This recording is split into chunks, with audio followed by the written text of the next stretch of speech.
Ça fait 5 ans que j'habite en Pologne et je dois t'avouer un truc, la France est à la ramasse par rapport à plein de trucs qu'on peut faire ici. Payer avec un simple code, récupérer des colis en 2 secondes même pas sans parler à personne, avoir tes pièces d'identité et ton permis directement sur ton téléphone et plein d'autres choses qu'on va voir dans cette vidéo. Et du coup aujourd'hui je vais te parler de toutes ces choses que j'ai remarquées dans mon quotidien en Pologne, toutes ces choses géniales qu'on n'a pas ailleurs et qui contribuent au fait que j'ai encore plus envie de rester dans ce pays incroyable qu'est la Pologne. C'est parti. Et on va commencer avec le concept des paczkomats. Alors les paczkomats, c'est ce qu'on appelle des casiers à colis, c'est complètement démocratisé ici en Pologne, il y en a de partout à toutes les rues. Quand tu commandes un colis et que tu veux pas qu'il arrive chez toi parce que tu es en train de travailler ou t'es pas dispo, tu peux le faire livrer dans un casier à colis. Donc tu reçois un email avec un QR code ou même juste un code à rentrer sur la machine du casier à colis. Ça t'ouvre le casier, tu récupères ton colis et tu peux rentrer chez toi tranquille sans avoir besoin de faire la queue dans un bureau de retrait de colis ou sans avoir besoin de parler à des gens. Pour ceux qui sont un petit peu asociaux, ça peut être aussi pas mal. Alors j'anticipe déjà les commentaires, oui on a ça en France, blablabla. Alors ça fait pas longtemps qu'on a ça en France je crois. Ce concept de casier à colis c'est très vieux, ça remonte à 2003, ça a été créé en Allemagne je crois. Mais ça a été complètement démocratisé par la Pologne et notamment la société InPost. Mais en tout cas en Pologne, tu en as de partout. Donc c'est super pratique pour récupérer ton colis rapidement, sans avoir besoin de faire la queue. Moi je trouve ça pas mal. Et en plus, la plupart du temps, tu payes pas les frais de livraison ou alors tu payes pas cher quand tu fais livrer les colis dans ce genre de truc. Ça c'est un gros point positif pour moi, c'est très pratique. Ensuite, on va parler de la deuxième chose. La deuxième chose, c'est le BLIK.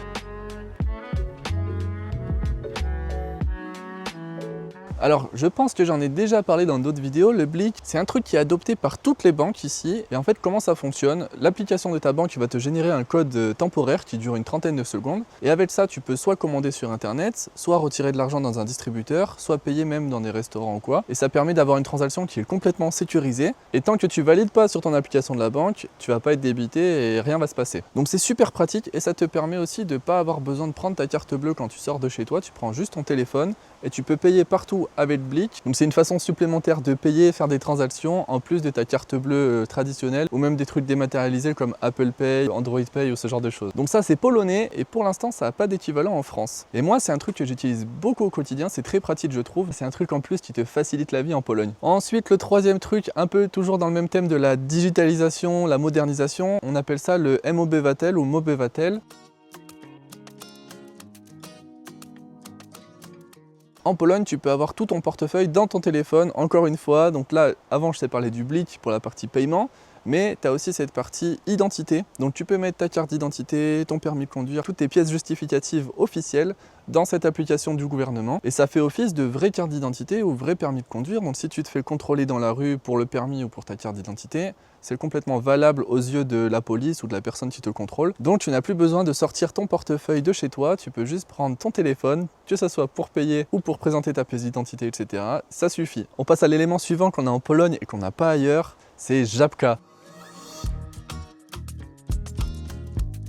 Alors Żabka, je pense que c'est assez populaire maintenant, tu dois connaître si tu regardes mes vidéos ou si tu connais un petit peu la Pologne. C'est l'équivalent du 7-Eleven que tu retrouves aux États-Unis, au Japon ou dans d'autres pays. C'est on va dire la supérette que tu as au coin de la rue, mais en Pologne tu l'as vraiment littéralement au coin de chaque rue. C'est même assez courant d'être devant un Żabka, tu es devant un Żabka et tu tournes la tête et à même pas 100, 200, 300 mètres, tu as un autre Żabka et tu tournes la tête de l'autre côté et tu as un autre Żabka, tu en as vraiment de partout. Alors il y a aussi des points négatifs à ça dont je ne vais pas parler dans cette vidéo, mais en tout cas c'est super pratique pour plein de trucs quand tu veux juste faire des achats un peu type dépannage. Tu peux acheter aussi des hot dogs, des pizzas qui font là-bas, tu peux acheter du poulet frit, des sandwichs, enfin c'est vraiment comme 7-Eleven, c'est le même concept. Je pense qu'il faut que je fasse une vidéo dédiée sur Żabka en Pologne, je crois que c'est très important comme vidéo à faire, tu me diras en commentaire si tu es d'accord avec moi. Bref. C'est un magasin que tu trouves partout, c'est super pratique, c'est ouvert de 6h à 23h même le dimanche. Et on a même maintenant en Pologne des Żabka nano, donc c'est des Żabka dans lesquels il n'y a pas de caissier. Tu peux rentrer 24h sur 24, 7 jours sur 7. Donc voilà, Żabka ça fait partie intégrante en Pologne maintenant, je dirais même dans la culture moderne polonaise, parce que c'est un truc vraiment très populaire ici et très pratique pour pas mal de monde. Ensuite, toujours dans le thème des magasins, restaurants et tout ça, je vais te parler des bars mleczne.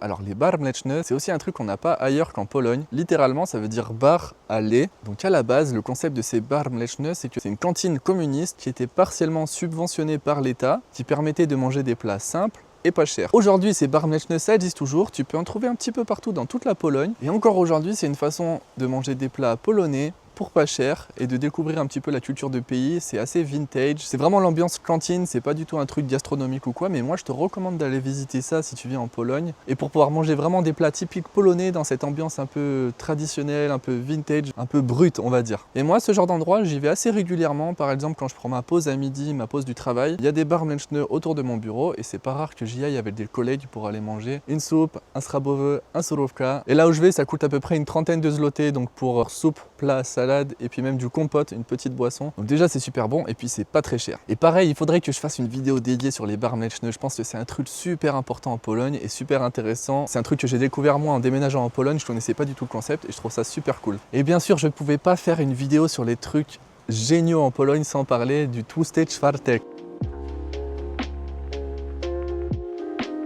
Alors traduit littéralement, Tłusty Czwartek, ça veut dire le jeudi gras. Je sais qu'en France, on a l'équivalent avec le mardi gras, ou le jeudi gras aussi, je sais plus, j'ai oublié. Mais j'ai l'impression que ça se fête pas spécialement en France, ou alors que pour les enfants. Alors que par contre, si tu vis en Pologne, tu peux pas passer le Tłusty Czwartek sans fêter le Tłusty Czwartek. Et qu'est-ce qui se passe pendant ce Tłusty Czwartek? Le but, c'est de manger plein de pączki. Donc les pączki, au singulier, on appelle ça pączek, c'est les beignets traditionnels polonais. À la base, c'est un beignet avec de la confiture de rose, mais maintenant, il y en a plein de sortes différentes. Et ce jour-là, c'est très difficile de trouver des bons beignets parce qu'ils sont déjà achetés par tout le monde. Très tôt le matin, tout le monde va acheter ces beignets.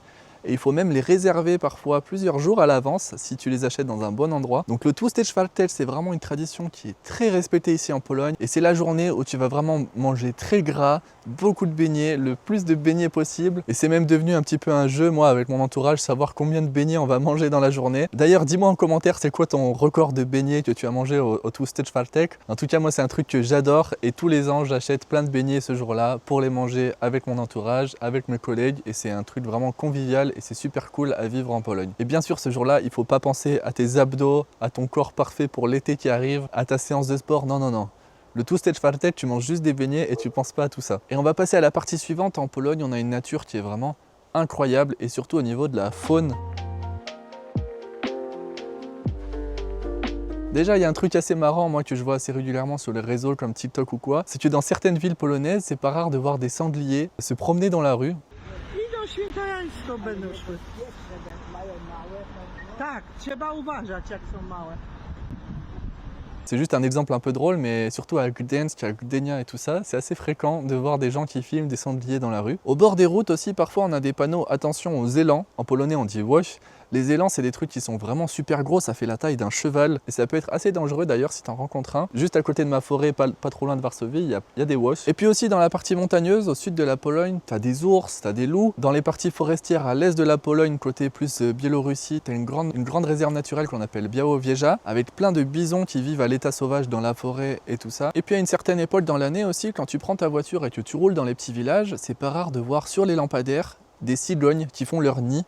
C'est un truc que j'avais jamais vu en France, je pense qu'on n'en a pas en France. Donc les cigognes, c'est des oiseaux qui sont super grands et qui font des nids vraiment énormes. Donc le nid, il fait... ouais, j'arrive même pas à le faire à mes bras, mais tu vois, au sommet des lampadaires, tu as un nid vraiment énorme et tu vois les grosses cigognes dessus. Pareil, c'était assez surprenant pour moi quand je suis arrivé en Pologne. Donc pour moi, c'est vraiment intéressant d'avoir cette division entre le côté super moderne de la Pologne avec les villes comme Varsovie, Wrocław, Gdańsk, Gdynia, tout ça qui sont vraiment très modernes, très développées. Et puis à côté, dans la partie rurale, c'est très sauvage, avec plein d'animaux différents qui sont super cool à voir. Il y a vraiment des endroits incroyables pour se promener dans la forêt, au bord des lacs, dans les montagnes en Pologne. Je vais quand même mettre une petite nuance pour la Pologne, je suis désolé mais il n'y a pas assez de montagnes je trouve. Moi je viens de Grenoble en France et c'est le seul truc qui me manque un petit peu en Pologne, c'est les montagnes. Surtout que moi j'habite à Varsovie et si je veux aller dans les montagnes c'est au sud-ouest, donc il y en a pour 4-5 heures de voiture, c'est pas trop pratique. Voilà, comme à toutes les vidéos je te le redis, mais oublie pas de t'abonner si c'est pas déjà fait, ça soutient beaucoup la chaîne. Tu peux aussi booster ma vidéo si tu es sur ton téléphone, donc juste en dessous de la vidéo, tu as la partie commentaires et si tu swipes vers la gauche, tu pourras booster ma vidéo, permet d'être plus visible sur YouTube. Et puis si tu apprécies mon contenu, que tu apprécies ma chaîne, tu peux me faire une petite donation ou t'abonner sur mon Buy Me a Coffee, donc ça c'est pareil, ça soutient beaucoup mon travail. Donc merci à tous ceux qui m'ont déjà soutenu, c'est super cool. Et je crois qu'on a fait le tour pour aujourd'hui, mets-moi un petit commentaire pour me dire ce que tu as pensé de cette vidéo. Dis-moi s'il y a d'autres choses auxquelles tu as pensé et dont j'ai pas forcément parlé dans cette vidéo. Et puis si tu as des questions ou des suggestions,